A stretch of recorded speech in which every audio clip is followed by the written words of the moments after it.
Selamat sore, Shalom. Bapak Ibu sehat? Puji Tuhan, luar biasa, amazing. Ya, Bapak Ibu Saudara yang dikasihi oleh Tuhan Yesus Kristus, pada sore hari ini bacaan kita terambil dari kitab Ibrani. Ya. Kalau kita membaca secara singkat dan kita membaca juga latar belakang dari penulisan kitab ini, maka ada beberapa hal penting yang bisa kita renungkan bersama. Surat Ibrani adalah surat yang mau menonjolkan bahwa Tuhan yang hadir ke dunia ini melalui Tuhan Yesus Kristus, Dia punya kelebihan-kelebihan dibandingkan dengan nabi-nabi yang dipertontonkan di dalam perjanjian lama. Kitab ini ditulis oleh Paulus dengan beberapa tujuan penting. Kalau Paulus sudah menulis surat, baik surat gembala ataupun surat yang lainnya, kebanyakan ada beberapa persoalan di dalam jemaat. Ya. Kalau kita membaca surat Korintus, surat Roma, surat yang lain, kita menemukan ada beberapa persoalan di dalam jemaat itu. Nah, surat Ibrani ini ternyata juga mengandung unsur surat yang mau menguatkan kepada jemaat. Apa yang terjadi di sana? Nah, surat ini ditujukan kepada jemaat yang berlatar belakang Yahudi. Jadi jemaat ini adalah orang-orang yang percaya kepada Kristus, tetapi latar belakang mereka adalah mereka dulunya adalah orang-orang Yahudi. Mereka berada di dalam perantauan, ya. Mereka jauh dari asal mereka, dan sekarang mereka hidup di dalam hidup yang teraniaya. Mereka hidup punya pergumulan, punya persoalan.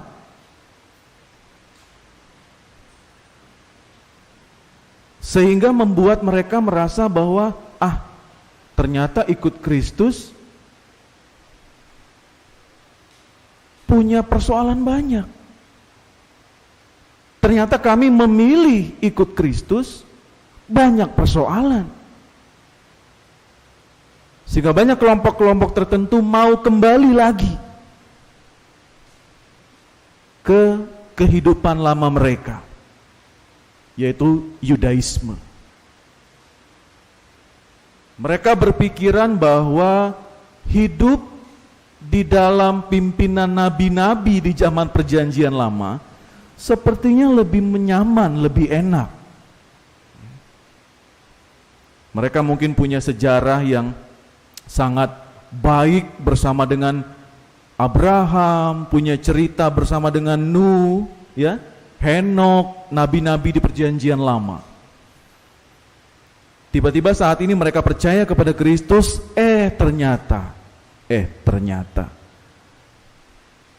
mereka teraniaya, mereka hidup punya banyak masalah.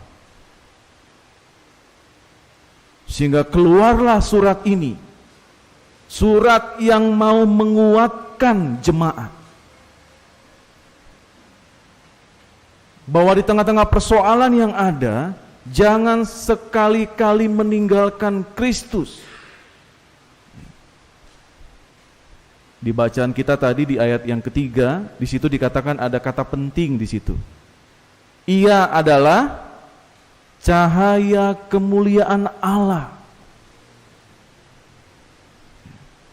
Kalau orang-orang berada di dalam kehidupan yang susah, bergumul, berat, dia seperti hidup di dalam kegelapan.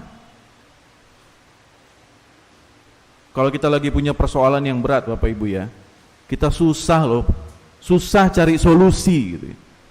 Bikin begini salah, bikin macam ni mentok, tidak tahu lagi nak ngapain. Ya. Nak beli barang nih dak di duit. Nak bayar tuh lah ada pacak ngutang lagi. Bayar cicilan gaji lah habis, ya. Apalagi kalau lah persoalan hepeng, aduh, kepala jadi kaki, kaki jadi kepala. Apalagi zaman masa pandemi seperti ini, apa-apa susah, Pak.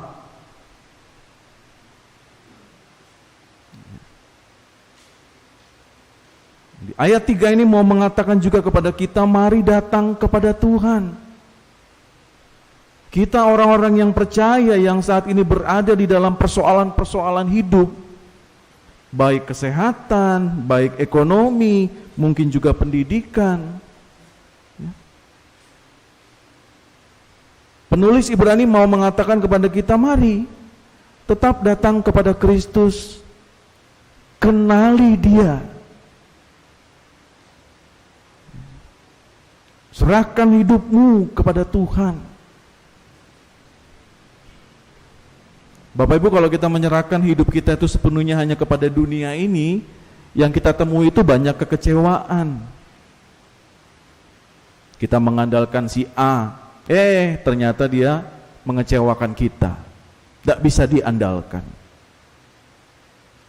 Kita punya banyak uang, Tuhan bisa ambil kapan saja.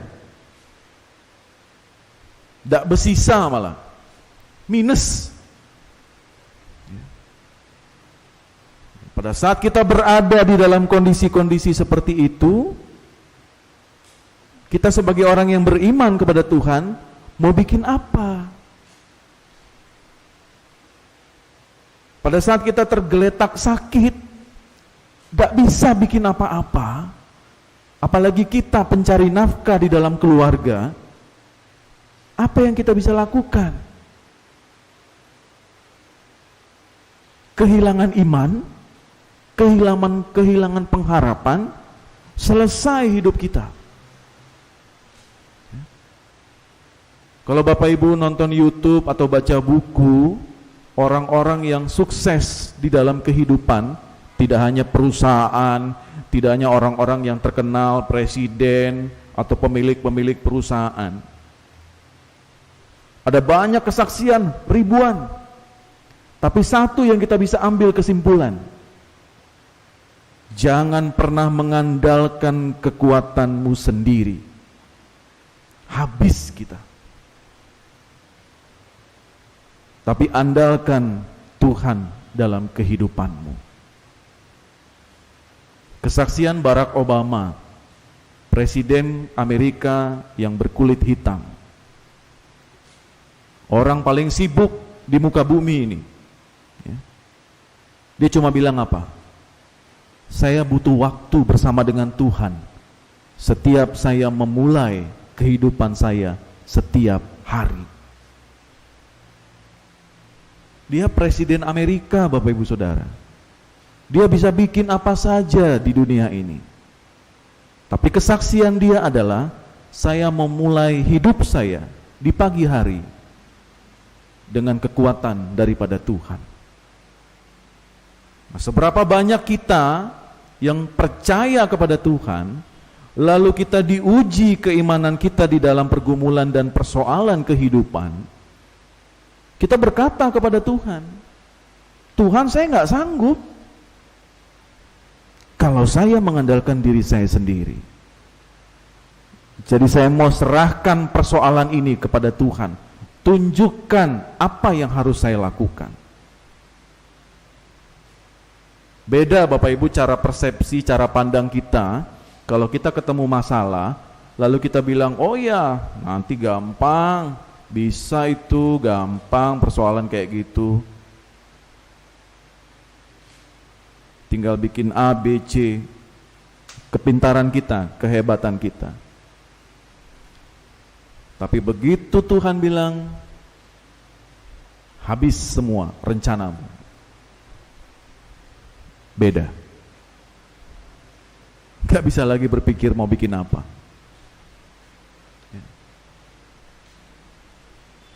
Salah satu contoh terbesar yang mungkin Bapak Ibu pernah rasakan dan pernah alami pada saat kita kehilangan orang-orang yang kita paling kasihi, yang paling kita cintai. Mereka pergi di dalam kematian. Don't know what to do, gak ngerti mau bikin apa. Kalau ada SOP-nya enak, ya. Tanggal sekian si A akan meninggal. Jadilah tahu kan, berarti tanggal tuh sorenya bikin ibadah. Oh, enak kan? Cari pendeta, siapkan makan. 6 bulan kemudian, oh harus begini, enak. Ada catatannya. Kematian adalah peristiwa kehidupan yang tidak pernah bisa kita persiapkan secara pikiran manusiawi. Tetapi dengan keimanan kita, pada saat kita bertemu dengan peristiwa itu, kita hanya mau berkata, Tuhanlah kekuatanku, gunung batu keselamatanku. Aku tahu bahwa dia sudah pergi kembali ke sang pemilik kehidupan. Itu yang kita punya Bapak Ibu Saudara. Sehingga kita dikuatkan melewati proses kedukaan itu.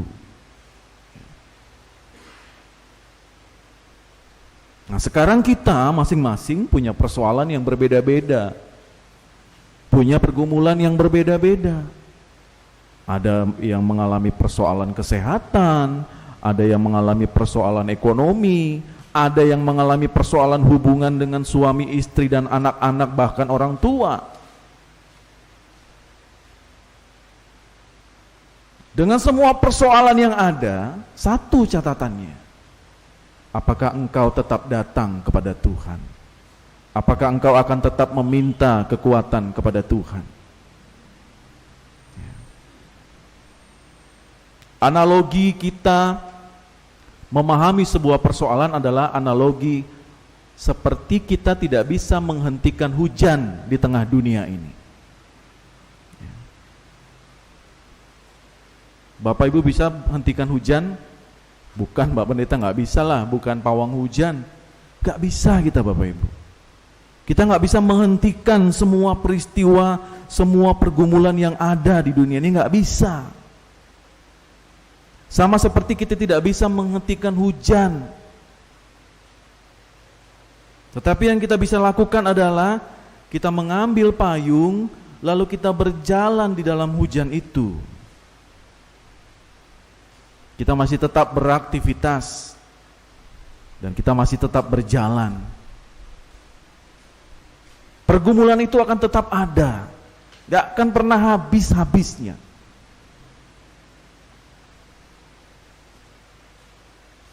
Tapi sebagai orang-orang yang percaya kepada Tuhan, yang mau mengenal Tuhan sedemikian rupa, jalani hidupmu bersama dengan Tuhan, maka engkau akan bertumbuh di dalam imanmu kepada Tuhan. Engkau akan merasakan hikmat daripada Tuhan, damai sejahtera daripada Tuhan, dan itulah yang akan menguatkanmu di dalam setiap peristiwa kehidupan yang Bapak Ibu sedang alami pada saat ini. Kitab ini punya banyak cerita, ya, ribuan kesaksian orang-orang percaya. Dan orang-orang percaya ini, Bapak Ibu Saudara, mengalami penderitaan, mengalami penganiayaan, mengalami kesulitan.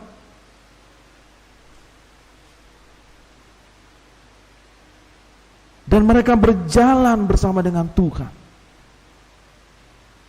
Sehingga kitab ini punya banyak cerita yang mau menguatkan kita, orang-orang percaya.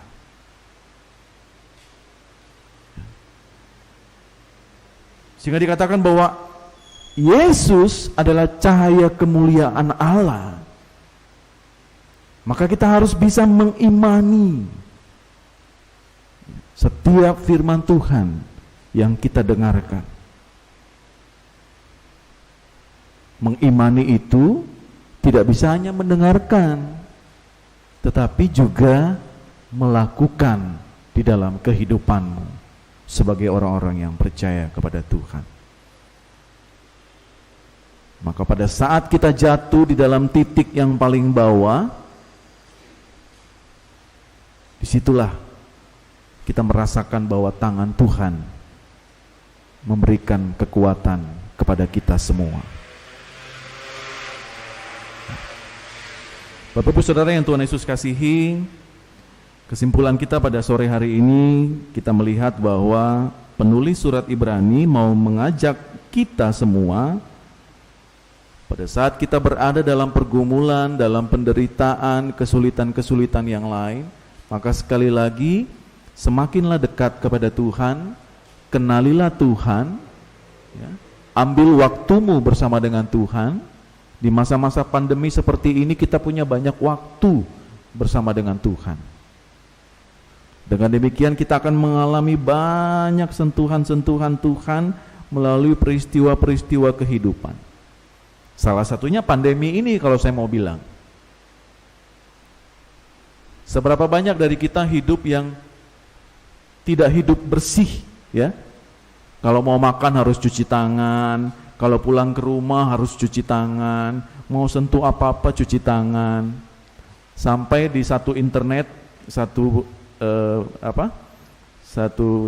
artikel, saking seringnya cuci tangan, contekan waktu SD kelihatan. Saking seringnya gitu ya. Oh, ini catatan belanja waktu itu. Saking seringnya. Seberapa sering juga kita mengucap syukur untuk udara yang bersih sebelum masa pandemi? Nggak ada. Tetapi sekarang kita merindukan udara yang sangat bersih itu. Nggak lagi pakai begini.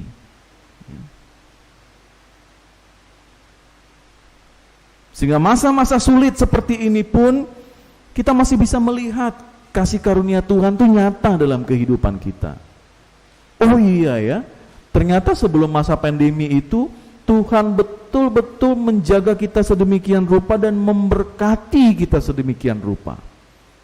Tetapi bukan berarti pada saat pandemi ini Tuhan tidak memberkati kita lagi. Kita harus bisa mengambil hikmahnya, Bapak Ibu Saudara.